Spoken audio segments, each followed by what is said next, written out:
A young woman named Alice woke up to the ringing of her phone, shattering the silence of her small apartment in Sydney.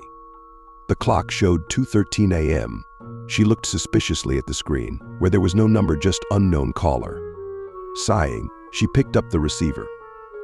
Hello, her voice sounded slightly hoarse after a long sleep. Alice, listen carefully. You don't have time to think. This is me, you, from the future. Something terrible is happening here, and you need to be careful.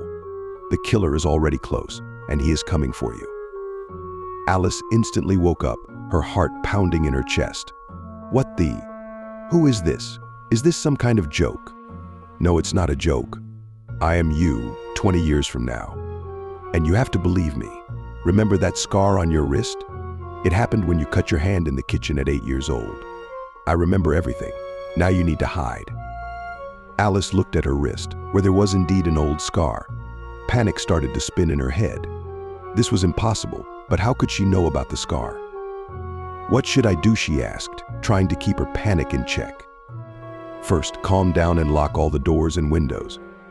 Then hide in the least expected place, the pantry under the stairs. The killer will break into the house in half an hour. I don't have much time. Once you're hidden, don't move or make a sound.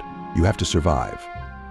Alice rushed to the front door, locked it, and quickly checked all the windows. She felt helpless, like a little child hiding from monsters in the closet. She crawled into the pantry, clutching the phone in her hands, hearing her own breathing echo in the silence. In minutes past that felt like hours. Suddenly, the silence was broken by the sound of breaking glass. Someone had broken into her apartment. Her heart pounded wildly, but she tried not to make any noise. The killer was here. Alice, a gruff voice called from the living room. I know you're here. Come out. Alice held her breath. She heard heavy footsteps approaching. Her body was frozen with fear, her thoughts swirling like mad wasps. Every step came closer to her hiding place. Come out, Alice, I'll find you anyway. She clenched her hands into fists, trying not to tremble. But suddenly the killer's voice grew quieter, moving away. He walked past the pantry and went in another direction. Alice felt relieved but didn't come out. She knew it wasn't over yet. After long minutes of silence, she decided to quietly open the pantry door. She cautiously peeked out and saw that the living room was empty. She carefully stood up and took a step toward the exit. But as soon as she stepped onto the threshold, strong hands grabbed her from behind. Did you think you could escape from me? The killer hissed in her ear. Alice struggled, screamed, but his grip was firm. She felt herself being dragged back into the room. Suddenly she realized she had to act quickly. She elbowed him in the stomach, forcing him to loosen his grip, and quickly broke free. She ran to the kitchen, where she grabbed a knife. The killer followed her, but she was ready. When he tried to grab her again, she stabbed him in the shoulder. He howled in pain and retreated. You'll regret this, Alice, he growled, pulling the knife out. She didn't wait. She ran out of the apartment, dashed down the stairs, hearing his heavy footsteps behind her.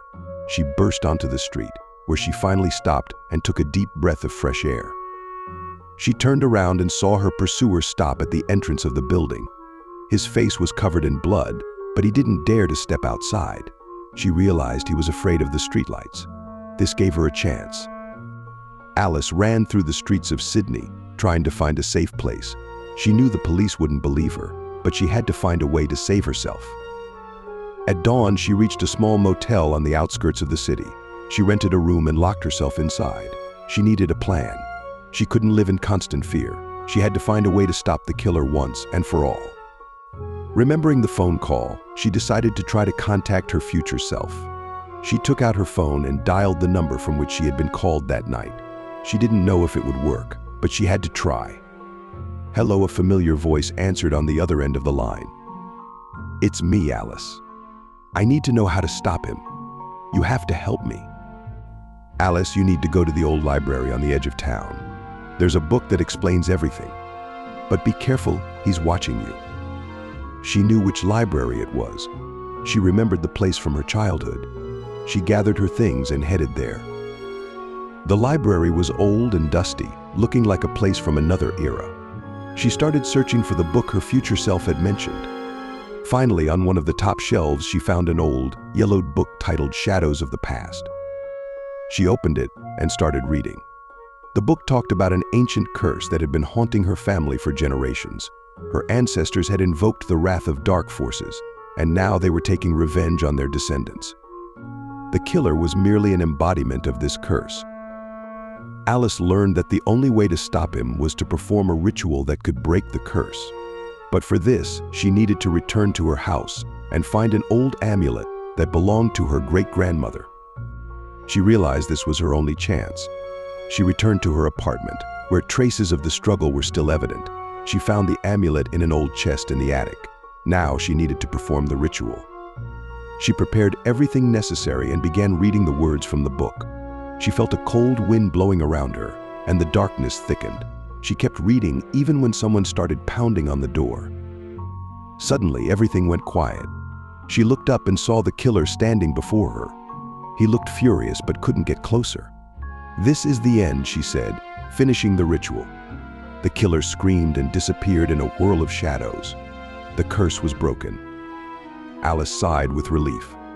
She knew she was free now. She looked at the phone lying on the floor. The call from the future had changed her life, but now she was ready for a new beginning.